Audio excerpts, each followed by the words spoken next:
Good morning sir.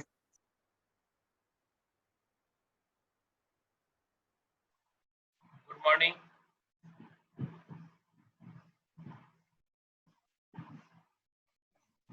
Good morning sir. Good morning. Good morning.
Good morning sir. Good morning.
मेरी आवाज सुनाई दे रही है आप लोग को?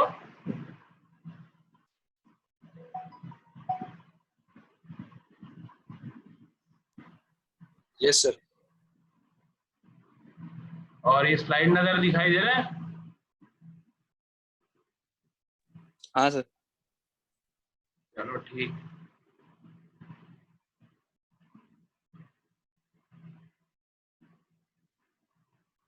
मैं स्टार्ट करता हूँ क्लास को। इससे पहले हम लोग जब स्टार्ट किए थे, इसके पहले वाली जो क्लास हुई थी डिजाइन ऑफ ट्रांसमिशन सिस्टम की, उस समय मैंने इंट्रोडक्शन लिया था और टाइप ऑफ पुली बताया था, डिजाइन स्टेप बताया था। मैं आप लोगों को थोड़ा सा रिकैप करना चाहूंगा। जो ये हम लोग जानते ही हैं कि पुली जो होता है उसमें बेल्ट रोटेट करता है, बेल्ट उसमें उसमें अटैच होकर के बेल्ट पुली के साथ में रोटेट होता है। और ये जो बेल्ट होता है वो पावर ट्रांसमिट करने का काम करता है, एक शाफ्ट से लेकर के दूसरे शाफ्ट तक के। तो इस सिचुएशन में क्या है कि ये जो है ये अकॉर्डिंग टू बेल्ट अगर हमको बोला जाए कि पुली को कैसा डिसाइड किया जाए, कितने ब्रेड्थ का है, कितने थिकनेस का है, तो बेल्ट के अकॉर्डिंग भी सिलेक्शन ऑफ पुली डिसाइड किया जाता है कि किस तरह से पुली जो होगा जो उस बेल्ट के लिए सूटेबल होगा। तो हमारे लिए बहुत इंपॉर्टेंट है कि हम जब कभी भी अगर कोई पुली डिजाइन करते हैं तो या पुली परचेस करते हैं तो हमको कुछ कुछ बातों का ध्यान रखना पड़ता है। वैसे तो पुली के टाइप में 5 प्रकार के पुली आते हैं। पहला जो होता है वो है कास्ट आयरन पुली आता है। कास्ट आयरन पुली जो होता है बहुत सस्ता होता है। कास्ट आयरन जो होता है कंपेरिजन टू अनदर पुली, तो कास्ट आयरन पुली को ज्यादा यूज किया जाता है due to reduction of its cost. जो इसका जो कॉस्ट है वो रिड्यूस होता है, उसके कारण कास्ट आयरन पुली को ज्यादा यूज किया जाता है। और ये जो होता है कि इसमें होता क्या है कि जो रिम है और जो वेब होता है वो सेंट्रल में प्रोवाइड किया जाता है। तो इसके जो टाइप है कास्ट आयरन पुलीज में, वो उसके टाइप में एक तो कर्व्ड हब आता है, कर्व्ड स्पोक्स आते हैं, कर्व्ड आर्म आते हैं, और दूसरा जो होता है स्ट्रेट स्पोक्स या फिर स्ट्रेट आर्म होते हैं। तो ये कास्ट आयरन के जो पुली है वो कॉस्ट लागत खर्च उसका जो कम लगता है, इस कारण कास्ट आयरन पुलिस को ज्यादा यूज किया जाता है। दूसरे नंबर में आता है स्टील पुली। स्टील पुली जो होता है वो प्रेस्ड स्टील शीट से मिलकर बना होता है, प्रेस्ड स्टील शीट से मिलकर बना होता है, और इसके पास ग्रेटर स्ट्रेंथ होती है और ड्यूरेबिलिटी भी ज्यादा होती है।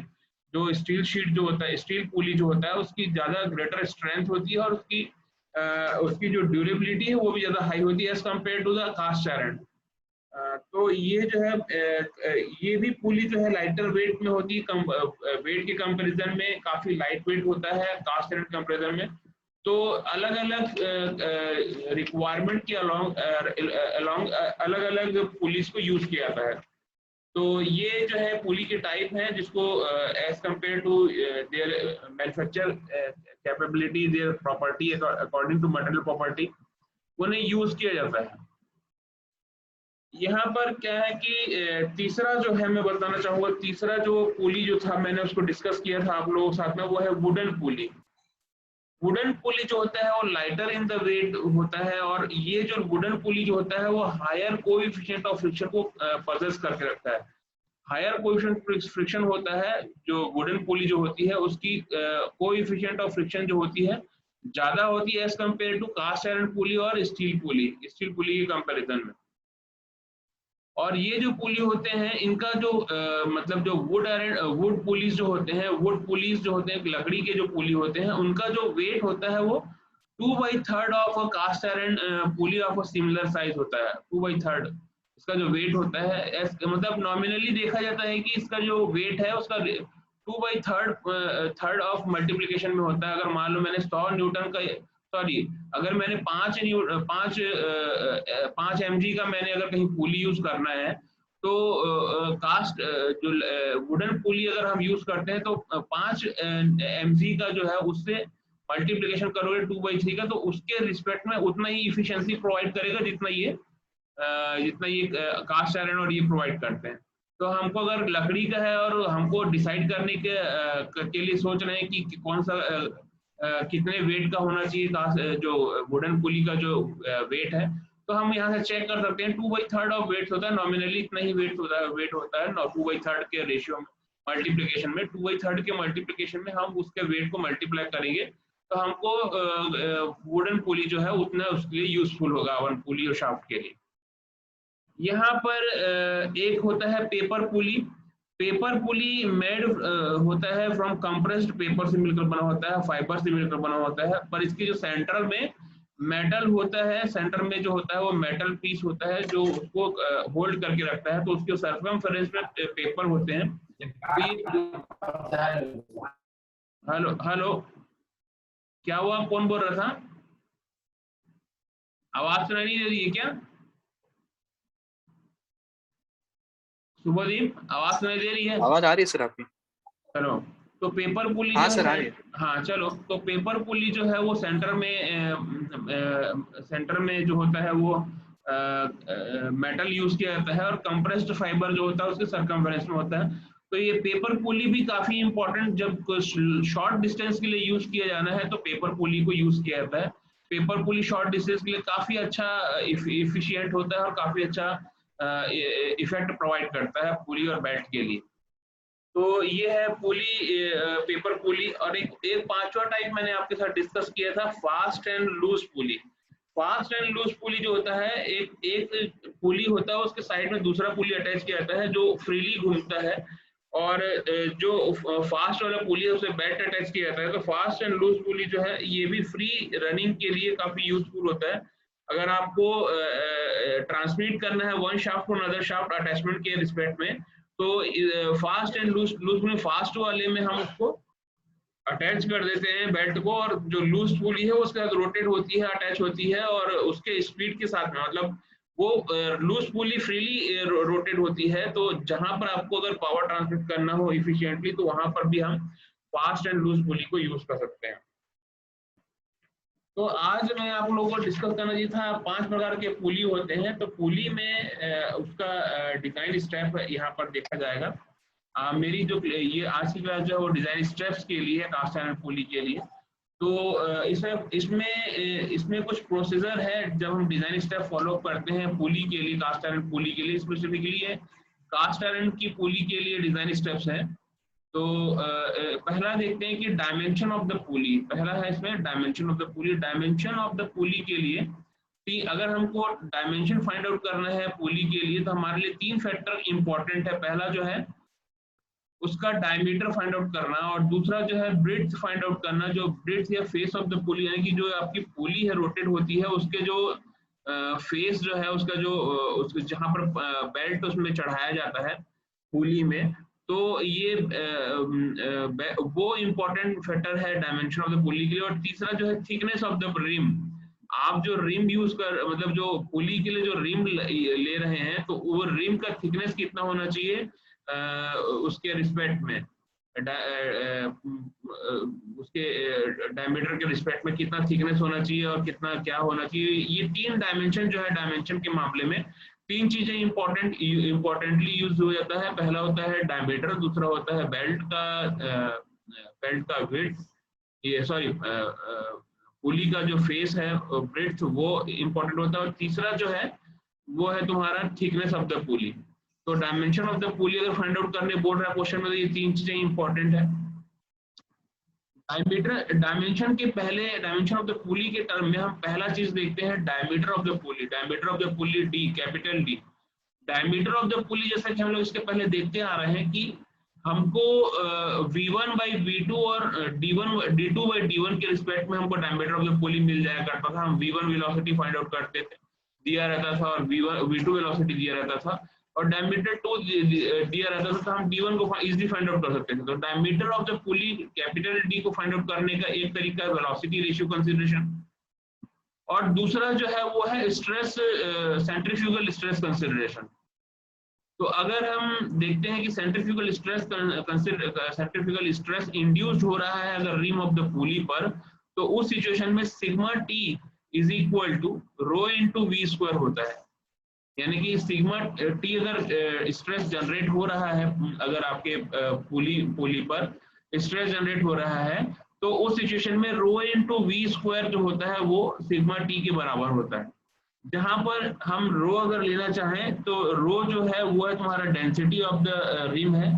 डेंसिटी ऑफ द रिम जो है मटेरियल का, वो that is equal to rho है, that is equal to 7200 kg/m³ for cast iron. Cast iron के लिए रो अगर नहीं दिया हुआ है क्वेश्चन में, तो आप 7200 kg/m³ ले सकते हो रो के लिए।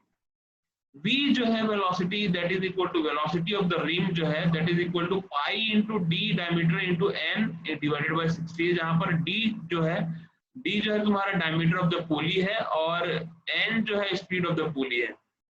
Diameter of the pulley capital D जो है वो डायमीटर ऑफ द पुली है, और अगर n जो ले रहा हूँ उसका कितना स्पीड रोटेट हो रहा है, वो कितना स्पीड रोटेशन में फॉलो अप हो रहा है, तो रोटेशन आरपीएम में दिया रहेगा, वो that is equal to n speed of the pulley है।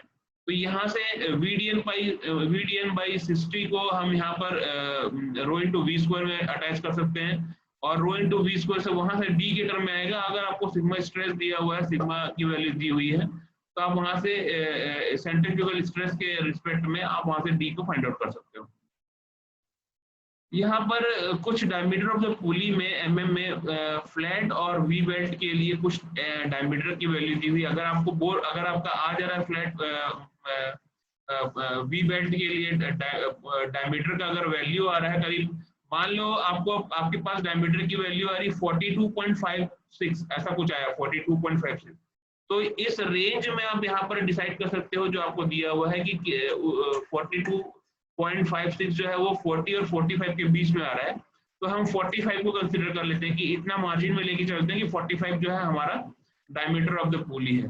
ये इसीलिए दिया हुआ है कि आप इसमें से सिलेक्शन कर सको। यहाँ पर ये डाटा बुक में दिया रहता है इस तरह से रेंज जो दिया हुआ है, इसमें यहाँ पर रेंज में दिया हुआ है 20, 22, 25, 28, 32, 36, 40, 45, 50, 56, 63, 71 करते हुए 200, 224, 250 तक के दिया हुआ है।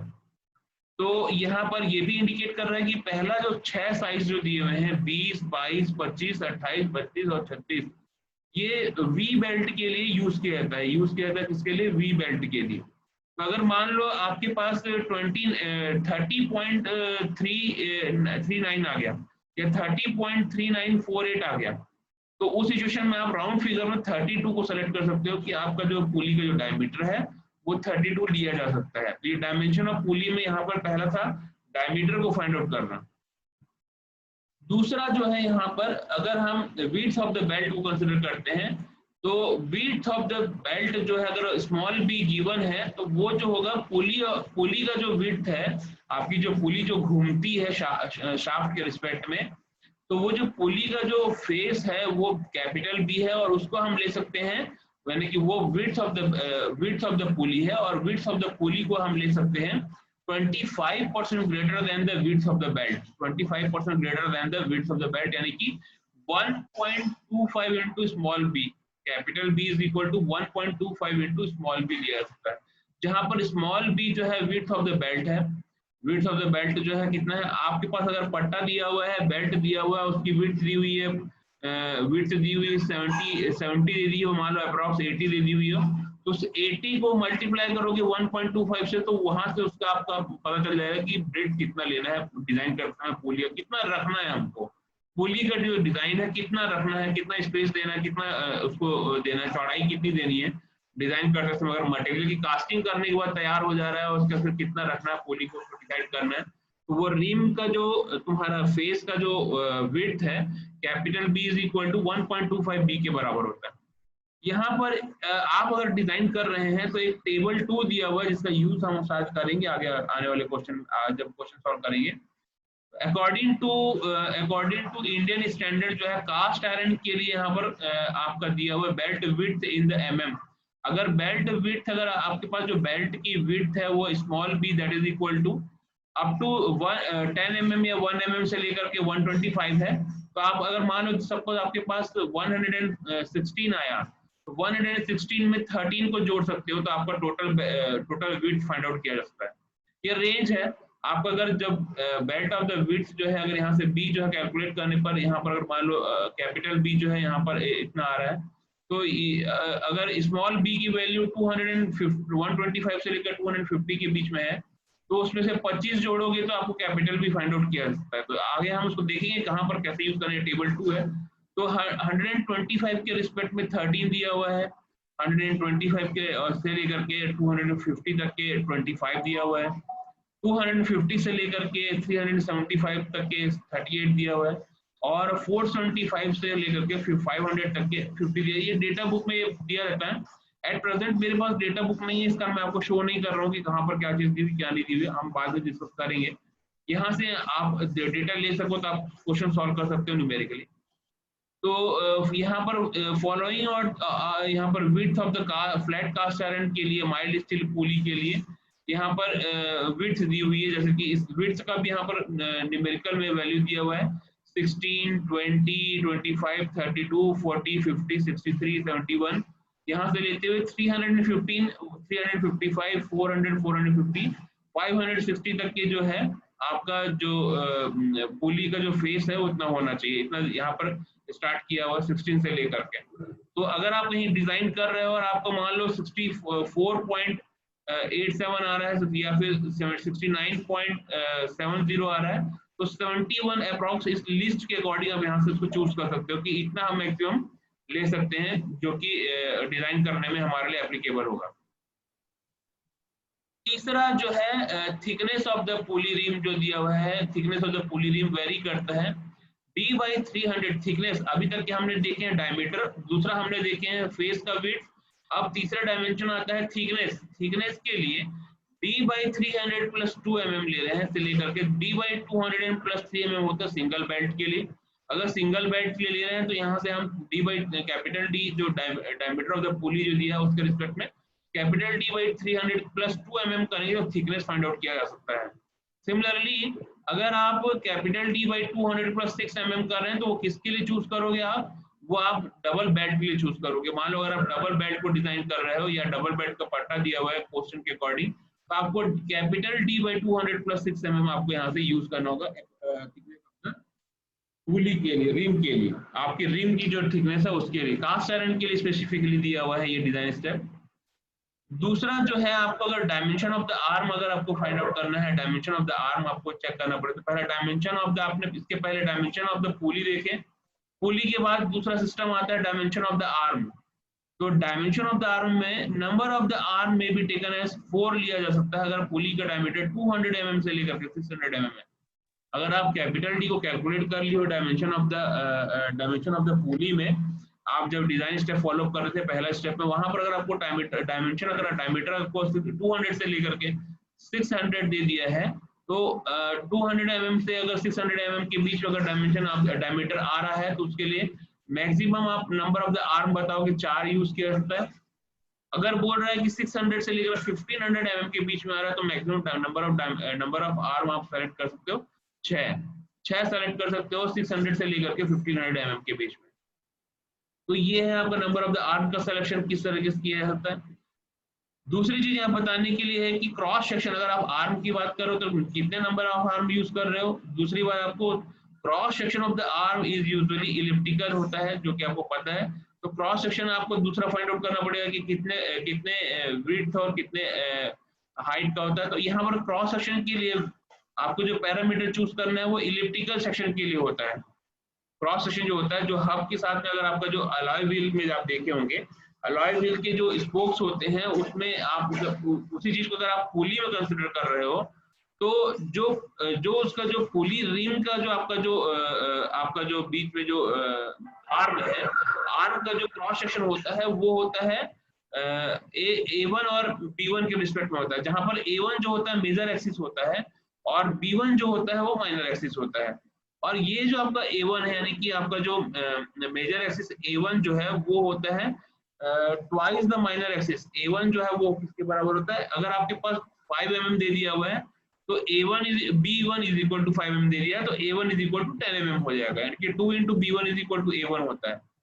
तो ये जो होता है वो cross section of the arm के लिए है, जिसमें इलिप्टिकल सेक्शन का क्रॉस सेक्शन होता है जो आपका जो आर्म जो है।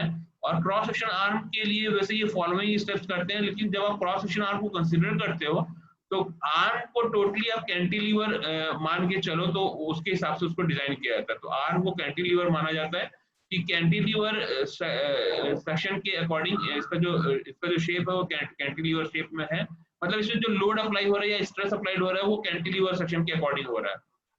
तो ये जो है कैंटिलीवर आर्म को हम डिजाइन करने के टाइम पे यूज करते हैं। तो चलो मान लेते हैं कि capital T is equal to torque transmitted है, capital R is equal to radius of the pulley है, और small n is equal to number of the arm है, small n is equal to number of the arm है। तो अगर हम tangential load को पर आर्म अगर हम कैलकुलेट करना चाहें, क्या निकलेगा टेंजेंशियल लोड? तो tangential load WT is equal to torque transmitted divide by R into n/2, ये इसका फॉर्मूला है। टेंजेंशियल लोड पर आर्म इज इक्वल टू। दूसरा जो है maximum bending movement of the arm at the hub end, bending movement of the arm. आप ये bending movement of the arm आपको कैलकुलेट करने की जरूरत पड़ेगी, और उसके बेंडिंग मूवमेंट और सेक्शन मॉडुलस के रिस्पेक्ट में फॉर्मूले को यूज करके हम वहां से आर्म को फाइंड आउट कर सकते हैं। तो देखते हैं बेंडिंग मूवमेंट क्या दिया हुआ है।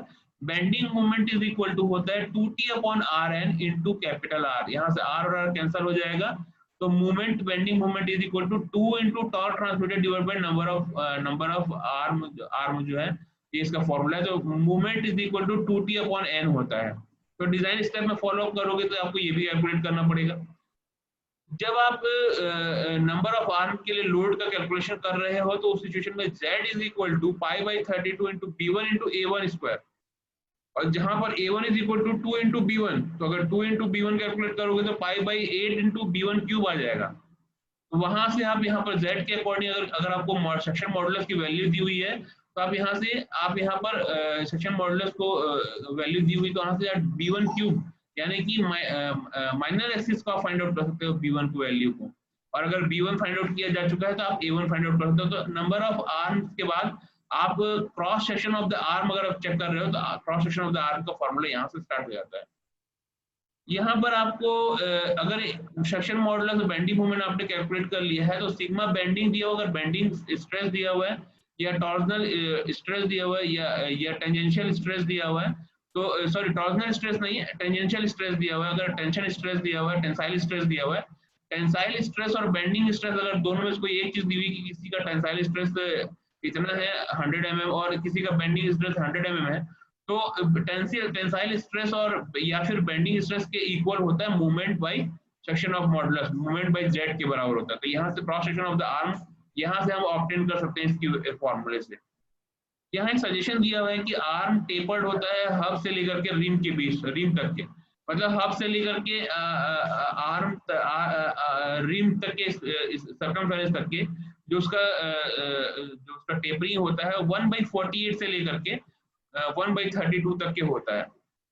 और यहाँ पर एक और सजेशन दिया हुआ है कि अगर width of the pulley exceed कर जाता है डायमीटर ऑफ द पुली से, तो जो number of row of the arm जो है प्रोवाइड किया जाता है उसको हम डबल रो ले सकते हैं, मतलब 2 रोज आप फॉलो कर सकते हैं। अगर आपका पुली जो एक्सीड कर जाता है डायमीटर ऑफ द पुली से, अगर पुली जो है अगर विड्थ ऑफ द पुली जो है, मान लो उसकी जो विड्थ जो है पुली जो है वो अगर एक्सीड कर जा रही है उसके डायमीटर के रिस्पेक्ट में, तो आप वहां पर नंबर ऑफ द रोज जो है 2 रोज सेलेक्ट कर सकते हो, ताकि वो इसलिए सेलेक्ट किया जाता है कि हैवी आर्म जो है अवॉइड कर सके रोटेट करते समय में ज्यादा स्ट्रेस डेवलप होगा और उसके कारण तो उस चीज के लिए 2 रो सपोर्ट कर दिए जाते हैं। अगर आप एक आर्म ले रहे हो तो उसके साथ में एक राउंडिंग शेप के साथ में उसके एक रो होगा आपके आर्म का, उसके साइड में दूसरा रो होगा, मतलब उसके साइड में दूसरा आर्म होगा,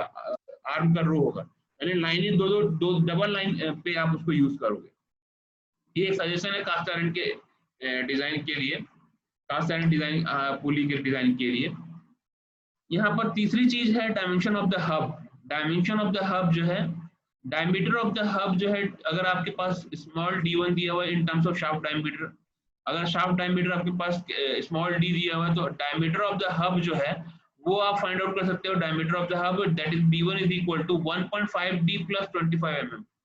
1.5d + 25 mm इसका डायमीटर ऑफ द हब का फॉर्मूला है, हब जो होता है। तो पहले हमने डायमीटर ऑफ द पुली देखे, उसके बाद dimension of the cross section of the arm देखे, और उसके बाद हमने डायमेंशन ऑफ द हब देखे, मतलब जो आर्म के बाद पहले सीरीज वाइज में है, पहले डायमीटर ऑफ द पुली देखे, फिर उसका दूसरे स्टेप में हमने डायमेंशन ऑफ द आर्म देखे, और तीसरे स्टेप में जो हब होता है यानी कि बीच में जो उसको जो रिम को होल्ड करके रखता है शाफ्ट के सर्कमफेरेंस में हब जो होता है वो उसके डिजाइन के बारे में माने तो d1 is equal to 1.5d + 225 mm जो है वो ये है।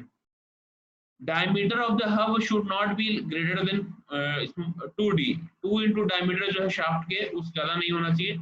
आप पहले कभी अगर diameter of the hub check करो तो इसके लिए 2 into d मल्टीप्लाई करके देखोगे उससे ज्यादा नहीं होगा। अगर आपका ज्यादा आता है तो 2 into d के बराबर जो है उसको चूज करोगे, उसको भी हम देखेंगे क्वेश्चन के अकॉर्डिंग कितनी क्या वैल्यू दी रहती है, कहाँ पर कैसे चेक किया जाता है। दूसरा जो है यहाँ पर length of the hub L is equal to π/2 into small d, यानी कि लेंथ ऑफ द हब कितना है, डायमीटर ऑफ द हब कितना है, तो इसका फॉर्मूला दिया है π/2 into t। Minimum length of the hub यहाँ सजेशन दिया है कि 2/3 ऑफ b, यानी कि फेस जो ऑफ द पुली है 2/3 के बराबर होना चाहिए, but it should not be more than the width of the pulley. Width of the pulley capital B से ज्यादा नहीं होना चाहिए, ये इसका सजेशन है। तो minimum length of the hub जो है वो 2/3 ऑफ कैपिटल B लिया जा सकता है। यहाँ पर अब ये जो है हम लोग का डायमेंशन था, ये हमने डिजाइन स्टेप देख लिया कास्ट आयरन के लिए। अब यहाँ पर कुछ एग्जांपल देखते हैं कास्ट आयरन के लिए दिया हुआ है। तो यहाँ पर पहला एग्जांपल है, a cast iron pulley transmit the 20 kilowatt at the 300 RPM। 20 kilowatt दिया हुआ है यानी कि ट्रांसमिट कर रहे हैं, पावर दिया हुआ है 20 किलोवाट, और 300 RPM दिया हुआ है यानी कि यहाँ पर आपका ये 300 RPM पर रोटेट हो रहा है। The diameter of the pulley is 550 mm and it has the 4 straight arm of the elliptical cross section दिया हुआ है, elliptical cross section in which the major axis is the twice the minor axis, and find the dimension of the arm if the allowable bending stress is 15 megapascal. Mention the plane of the which in which the major axis of the arm should lie. तो यहाँ पर start करते हैं, given data को short out कर लेते हैं. P is equal to दिया हुआ power is equal to 20 kilowatt, that is equal to 20 into 10 to the power 3. n rpm दिया हुआ है, d mm में दिया हुआ है 550 स्मॉल d की value. n is number of the arm कितने दिए हुए, 4 दिए हुए हैं, और sigma b is equal to 15 megapascal दिया हुआ है. तो b1 is equal to minor axis अगर हम मान रहे हैं और a1 is equal to major axis मान रहे हैं 2 into b1 के बराबर क्वेश्चन के अकॉर्डिंग. तो टॉर्क इज इक्वल टू यहाँ पर दिया हुआ पावर इंटू 60/2πn, और यहाँ से कैलकुलेट करोगे टॉर्क इज इक्वल 636 आ जाएगा. मैक्सिमम बेंडिंग मोमेंट पर arm at the hub end is equal to bending moment is equal to 2t/n होता है, और 2 into 636 हमने अभी फाइंड आउट किया, torque is equal to divide by 4 हो जाएगा. तो maximum bending moment is equal to 318 हो जाएगा न्यूटन मीटर के हिसाब से, और यहाँ पर 318 और 10 to the power 3 newton metre हो जाएगा. सेक्शन मॉडुलस जो है आपका z is equal to π/32 into b1 into a1 square. आपको यहाँ से ब्रिड्ज फाइंड आउट करनी है और major axis minor axis find out करनी. तो यहाँ से b1 इज इक्वल टू यहाँ से π/32 into b1 into 2 into b1 का स्क्वायर, और z is equal to π/8 into b1 का क्यूब. जैसे कि हम जानते हैं कि बेंडिंग स्ट्रेस जो दिया हुआ है दैट इज इक्वल टू 15 है, तो movement by z bending movement by section modulus अगर लेते हैं तो 318 into 10 to the power 3 into 8 divide by pi into b1 cube हो जाएगा, और 810 into 10 to the power 3 is equal to b1 cube ले लेंगे. तो b1 cube is equal to यहाँ से फाइंड आउट किया जाएगा 37 b1 cube is equal to 810 into 10 to the power 3 divide by 15 हो जाएगा, और यहाँ से कैलकुलेट करोगे b1 को तो 37.8 mm मिल जाएगा. ये b1 फाइंड आउट कैसे कैसे फॉर्मूले को यूज किया जा सकता है वो आप देख रहे हो यहाँ पर. a1 is equal to 2 into b1 है, तो 2 into 37.5 से 75.6 mm आ जाएगा. तो ये इसका कैलकुलेट करने का तरीका था. एग्जांपल 1 मैंने दिया कैसे हम न्यूमेरिकल को फॉर्मूले को यूज करें न्यूमेरिकल के लिए. एग्जांपल 2 है, एग्जांपल 2 बोल रहा है कि a pulley of the 0.9 mm diameter revolving at 200 rpm is to transmit the 7.5 kilowatt. Find the width of the leather belt if the maximum tension is not to exceed 145 Newton in 10 mm width. Maximum tension is not to exceed 145 Newton in 10 mm width condition दिया हुआ है. The tension in the tight side is twice that in the slack side, and determine the diameter of the shaft and dimension of the various part of the pulley. Assuming the it is 6 arm assume करो, और maximum shear stress is not to exceed 63 megapascal. सबसे पहले question के according हम यहाँ पर short out कर लेते हैं क्या क्या दिया हुआ है. कैपिटल डी की वैल्यू दी हुई है 0.9 मीटर, कैपिटल एन की वैल्यू दी हुई है 200 rpm, पी पावर ट्रांसमिटेड दिया हुआ 7.5 kilowatt 7500 watt, T is equal to 145 दिया हुआ इन 10 mm विड्थ पर. Tension T1 is equal to 2 into T2 है क्वेश्चन के अकॉर्डिंग, और n इज इक्वल टू 6 दिया हुआ है, small n number of the arm.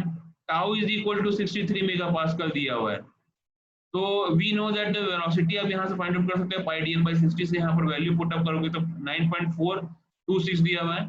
Tension T1 और T2 है टाइट साइड और फ्लैट साइड के रिस्पेक्टिवली, तो यहाँ से 7500 is equal to T1 - T2 into v velocity दिया हुआ है. तो v वेलोसिटी आप यहाँ πdn से निकाले हो, डायमेंशन T1 - T2 का इक्वेशन आ जाएगा. और हमको क्वेश्चन के अकॉर्डिंग दिया हुआ है कि T1 is equal to 2T2 है, तो इसी में ही 2T2 is equal to -T2 कर दोगे 796 में, तो T2 की वैल्यू फाइंड आउट हो जाएगी और T1 की वैल्यू फाइंड आउट हो जाएगी. अब जैसे कि वेलोसिटी लेस देन 10 मीटर है, इसलिए हम सेंट्रीफ्यूगल टेंशन को कंसीडर नहीं करेंगे. तो width of the belt find out कर रहे हैं, तो B is equal to tension. यहाँ पर देखो क्वेश्चन में दिया हुआ था maximum tension in the 145 in 10 metre दिया हुआ है. तो वी कैन से दैट 145 को डिवाइड कर दोगे 10 मीटर से, तो यहाँ पर 10 mm से, तो यहाँ से तो 14.5 न्यूटन पर mm हो जाएगा विड्थ देयरफॉर. तो B is equal to T1/14.5. ये फॉर्मूला है, B is equal to T1/14.5. यहाँ से 15 से कैलकुलेट करोगे तो वहाँ 109.8 mm निकल जाएगा. यहाँ से बेल्ट का जो अगर 109.8 दिया हुआ, मैं आपको शुरू में बताया था अप्रोक्सीमेटली आप वहां सेलेक्ट करोगे 109.8 दिया हुआ, तो बेल्ट का जो विड्थ है स्टैंडर्ड ले लोगे 112. डायमीटर ऑफ द शाफ्ट में डायमीटर ऑफ द शाफ्ट के लिए T is equal to power into 60/2 pi n है, तो पावर यहाँ 7500 60/2 पाई n कर दोगे तो T इज इक्वल टू निकल जाएगा 35,800 न्यूटन mm। और आपके पास 35 torque is equal to formula मैंने बताया था π/16 टाउ इनटू d क्यूब। यहाँ से आप यहाँ कैलकुलेट करोगे तो d क्यूब निकल जाएगा। d is equal to calculate करने पर 13.67 यानी कि 30.67 दिया हुआ है तो 35 mm मान लोगे। Dimension of the various part के लिए कितना हो जाएगा यहाँ पर width and thickness of the pulley since the width of the belt is equal to 112 लिए हैं तो T is equal to D/300 plus 2 mm के अकॉर्डिंग यहाँ पर B इज इक्वल टू 125 है, तो यहाँ से D is equal to diameter कितना दिया हुआ है 900, तो 900 पर डिवाइड करोगे 300 से तो T is equal to 5 mm आ जाएगा। डायमेंशन ऑफ द आर्म के लिए यहाँ पर क्या करोगे, movement is equal to 2T/n, तो यहाँ से आपका ये 2 इंटू टॉर्क का वैल्यू पुट अप करोगे और यहाँ से मूवमेंट निकल जाएगा 2T/n से, तो 11,933 न्यूटन mm आ जाएगा। सेक्शन मॉडुलस फाइंड आउट करोगे स्टेप में, तो Z is equal to π/32 bending 1 B1 into A1 square, तो π/8 इंटू B1 क्यूब से क्या निकालोगे तो सेक्शन मॉडुलस यहाँ पर वैल्यू हो जाएगी किसके टर्म में 0.393 B1 क्यूब के टर्म में आ जाएगी। एज्यूम करना है कि arm of the cast iron जो है उसके लिए टेंसाइल स्ट्रेस हम 15 न्यूटन पर mm ले रहे हैं। डेटा बुक में डायमेंशन के अकॉर्डिंग स्ट्रेस भी यूज कर सकते हो, तो यहाँ पर 15 न्यूटन पर मिलीमीटर स्क्वायर आ जाएगा टेंसाइल स्ट्रेस। तो यहाँ से tensile stress is equal to movement upon Z का फॉर्मूला होता है जो आपको बताया था, इनको वैल्यू को पुट अप करोगे B1 क्यूब के फॉर्मेट में यहाँ पर दिया हुआ है, तो B1 इज इक्वल टू 27.3 निकल जाएगा, यानी 27.3 अगर अप्रोक्सीमेटली आ रहा है तो स्टैंडर्ड आप ले लोगे 30, और अगर 30 है तो A is equal to 2B1 है, तो वहां से आपका A11 is equal to 60 mm निकल जाएगा। डायमेंशन ऑफ द हब के लिए क्या हो जाएगा आपको, नेक्स्ट ये A1 B1 निकल गया डायमेंशन ऑफ द आर्म के बाद, तो यहाँ से आप 2 इंटू D करोगे तो 35 इंटू 2 होगा यानी 70 mm। Length of the hub is equal to π/2 into D हो जाएगा, यहाँ से π/2 इंटू 35 यानी 55 mm। और चूंकि हम जानते हैं कि 2/3 ऑफ B होता है तो देयरफॉर 2/3 ऑफ 125 mm करोगे तो 85 mm नॉट आ जाएगा। इस तरीके से ये कैलकुलेशन के प्रोसेस होते हैं। तो यहाँ तक कि सबको क्लियर है?